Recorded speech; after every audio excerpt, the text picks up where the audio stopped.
Hello বন্ধুরা, আপনারা সবাই কেমন আছেন? আমি খুব ভালো রয়েছি আপনাদের ভালোবাসায়।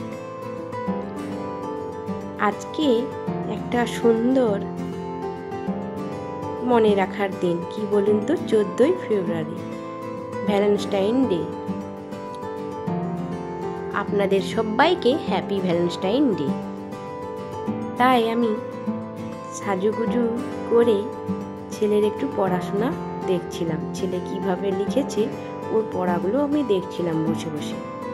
তারপর চলে এলাম আপনাদের কাছে কিভাবে আমি রেডি হলাম। আজকের দিনটা তো খুব আমার খুশির দিন, খুব ভালো লাগছে আজকের দিন।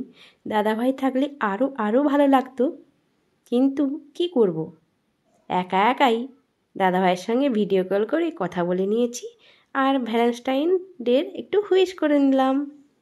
সরি, সেটা আপনাদের দেখাতে পারলাম না। কি বলুন তো, একটু অসুবিধা ছিল তাই দেখাতে পারলাম না। চোখে একটু কাজল পরে নিচ্ছি। আমরা মেয়েরা একটু না সাজুগুজু করলে কেমন একটা লাগে। আগেকার দিনে মেয়েরা এত সাজতো না, কিন্তু এখন এত ফ্যাশন বেরিয়েছে, লিপস্টিকটা দোকানে আগে বিক্রি হয়ে যায়। সব্বার ঠোঁটে একটু না লিপস্টিক লাগালে একদম সত্যি খারাপ লাগে। আমি তো সবসময় লিপস্টিকটাই ব্যবহার করি, আমার খুব ভালো লাগে লিপস্টিক পরতে। লাল শাড়িতে আমাকে কেমন লাগছে আপনারা প্লিজ পুরো ভিডিওটা দেখবেন, স্কিপ করবেন না। ভালো লাগলে একটু কমেন্টের মাধ্যমে জানাবেন কেমন লেগেছে আপনাদের আমার ব্লগটা। আপনারা নিশ্চয়ই আমার থাম্বনেল আর টাইটেল দেখে নিশ্চয়ই বুঝতে পেরে গেছেন যে আজকে আমি নতুন একটা ব্লগ নিয়ে আপনাদের কাছে চলে এসেছি।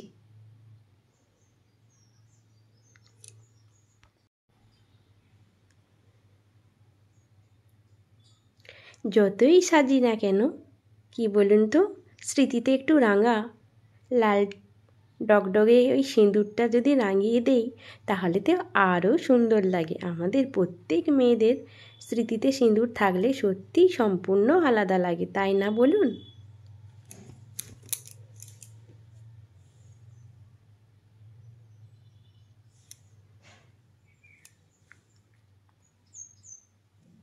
দেখেছেন আমার কত সাজাগুজোর জিনিস রয়েছে। পুরো রেডি হয়ে গেছি। দেখুন, আপনাদেরকে হুইশ জানাচ্ছি, গোলাপ ফুল, লাল গোলাপের শুভেচ্ছা আপনাদের সকলকে। এই ব্লগটি আপনাদের ওই দিনই দিতাম, কিন্তু পারলাম না। কেন বলুন তো, এডিট করাই ছিল না, তাই একটু দেরি হয়ে গেল আপনাদের কাছে শেয়ার করতে। তারপরে একটু হাসি খুশি আনন্দ, একটু ফটোশ্যুট হয়ে গেছে। তারপরে একটু খাওয়া দাওয়া তো করতে হবে, তাই না বলুন? চলে এলাম রান্নাঘরে। আজকে রুই মাছ হবে, রুই মাছের ঝোল হবে, তাই আগে থেকে নুন মাখিয়েছিলাম, এবার একটু হলুদ মাখিয়ে দেব।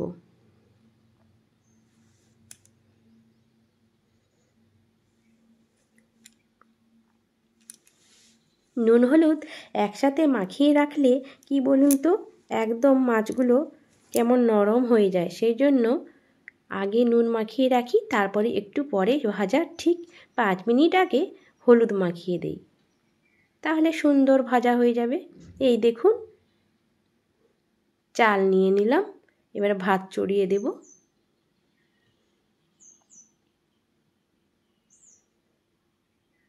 রান্না করার সময় চিমনিটা না ছাড়লে এই যে মাছ ভাজা যে তেলগুলো পুরো দেওয়ালে পুরো চ্যাট চ্যাট করে, সেই জন্য চিমনিটা তো আগে মাস্ট ছাড়তেই হবে।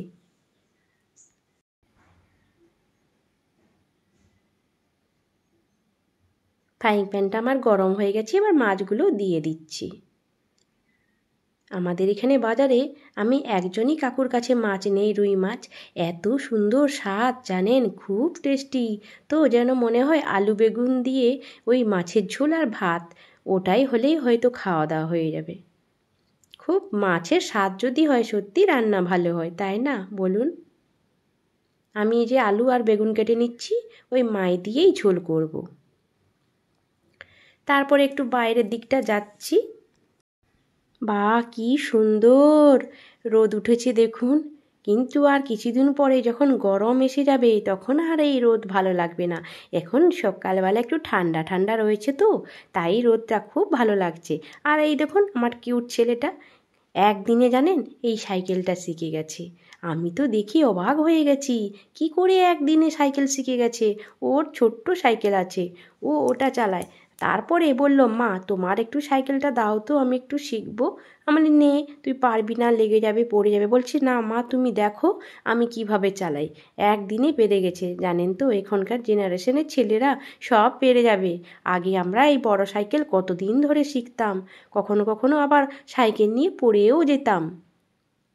তারপরে আপনাদেরকে দেখালাম কীরকম বকুল এসেছে, দেখুন ফুল এসেছে। লিচু গাছ আমাদের, এত বড় লিচু গাছ। অনেকেই বলেছিলেন, হ্যাঁ আপনাদের লিচু গাছ আছে? তো যারা যারা দেখেননি প্লিজ একটু দেখে নিও লিচু গাছটা, কি সুন্দর বকুল এসেছে দেখুন। কতটা হবে তা জানি না। আমার দেখুন লাল লাল করে মাছ ভাজা হয়ে গেছে। আসছি আবার নেক্সট ব্লগে। ভালো থাকুন, সুস্থ থাকুন, টাটা, বাই।